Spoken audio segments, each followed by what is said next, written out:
प्यारे बच्चों, आपका मेरे चैनल BVM लॉयन में बहुत बहुत स्वागत है। आज की वीडियो कक्षा 10 गणित के पाठ संख्या 3 दो चरों वाले रैखिक समीकरण युग्म। इस पाठ के प्रश्नावली 3.1 का प्रथम प्रश्न को आदर्श प्रश्न की तरह हल किया गया। इस प्रश्न को सीखने के बाद ऐसे ही सभी प्रश्नों को आप स्वयं हल कर सकोगे। तो आइए सीखते हैं।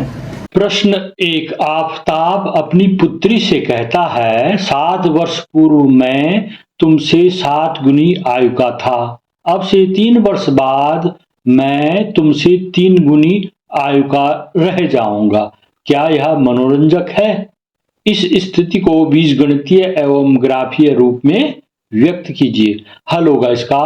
माना आफताब की वर्तमान आयु x वर्ष है और उसकी पुत्र की वर्तमान आयु y वर्ष है। 7 वर्ष पूर्व आफताब की आयु 7 वर्ष कम हो जाएगी, x ऋण 7 वर्ष।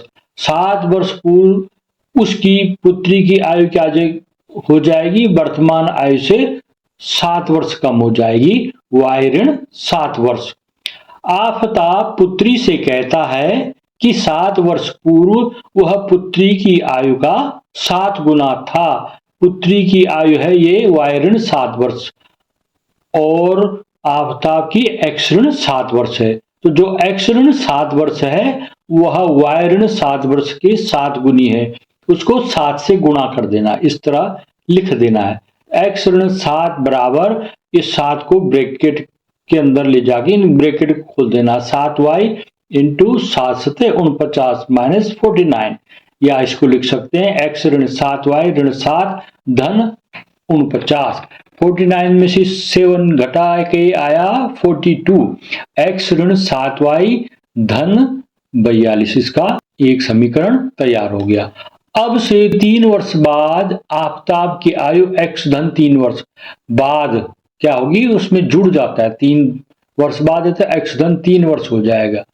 अब से 3 वर्ष बाद उसकी पुत्री की आयु वर्तमान आयु है y वर्ष और 3 वर्ष बाद हो जाएगी y धन 3 वर्ष। आफताब पुनः पुत्री से कहता है कि अब से 3 वर्ष बाद वह पुत्री की आयु का तिगुना हो जाएगा, अर्थात x धन 3 है जो, अर्थात आफताब की आयु है जो वो y प्लस 3 उसकी पुत्री की आयु का 3 गुना हो जाएगा। 3 से गुणा कर देना उसको। तो x धन 3 बराबर 3y प्लस 9, 3 तिया 9। अब इसको पक्षांतर करेंगे, x 3y को उधर ले आएंगे ऋण 3y और 3 को उधर ले जाएंगे ऋण 3।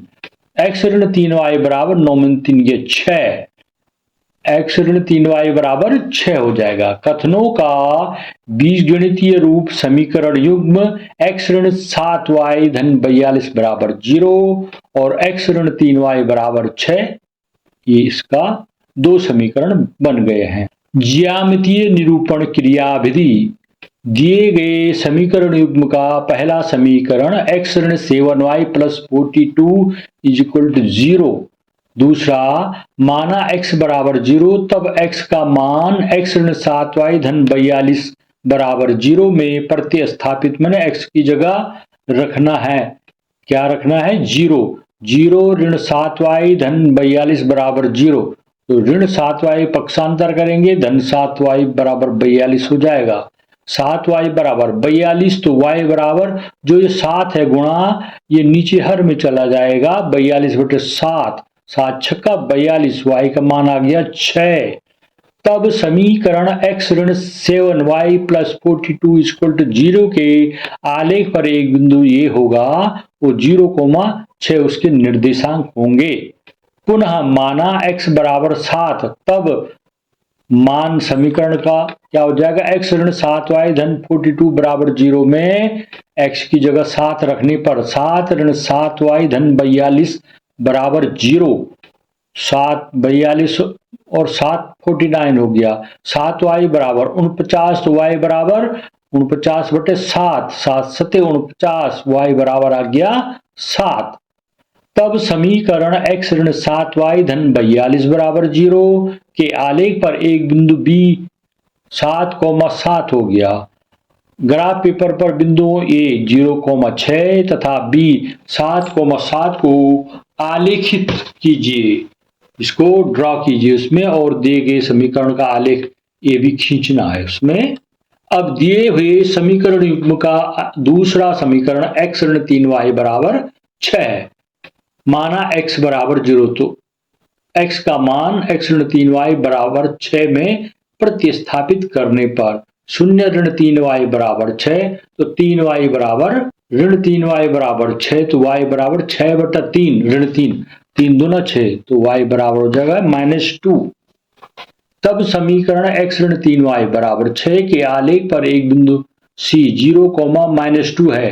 पुनः माना x बराबर 6 रखेंगे, तब x का मान समीकरण x ऋण 3y बराबर 6 में प्रतिस्थापित करने पर 6 ऋण 3y बराबर 6, ऋण 3y बराबर 6 का पक्षांतर करेंगे, 6 में से 6 गए 0, ऋण 3y बराबर 0, तो y बराबर 0। तब समीकरण x ऋण 3y बराबर 6 के आलेख पर एक बिंदु D 6,0 है।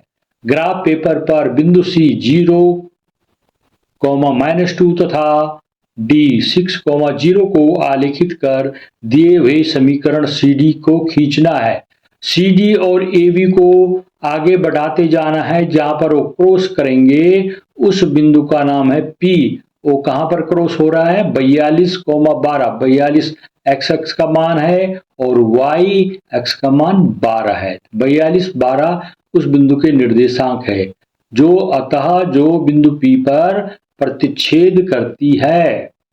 यहां पर ग्राफ में दिखाएंगे, ये है ये बिंदु, इसका नाम है 0, बिंदु के निर्देशांक 0, 6 ये बिंदु के, और बी बिंदु के निर्देशांक 7 इधर है और 7 ऊपर को, 7,7।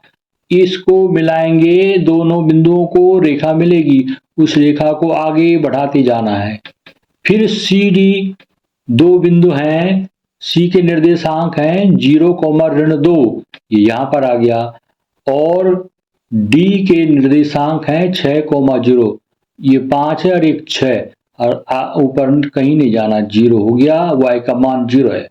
ये 2 बिंदु मिले, इन 2 बिंदुओं को मिलाया, आगे बढ़ाते गए, यहां पर ये मिल गए। इस बिंदु के निर्देशांक यहां पर हैं 42 और x अक्ष का मान है 42 और y अक्ष का मान है 12, तो इसके हल हो गया 42,12 P बिंदु के निर्देशांक। तो x और y के मान हो गए 42 x का मान और y का मान 12।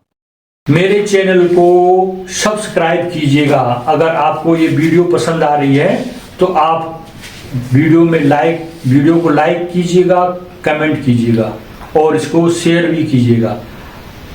अगर आप इस चैनल में नए हैं तो मेरे चैनल को सब्सक्राइब भी कीजिएगा। धन्यवाद।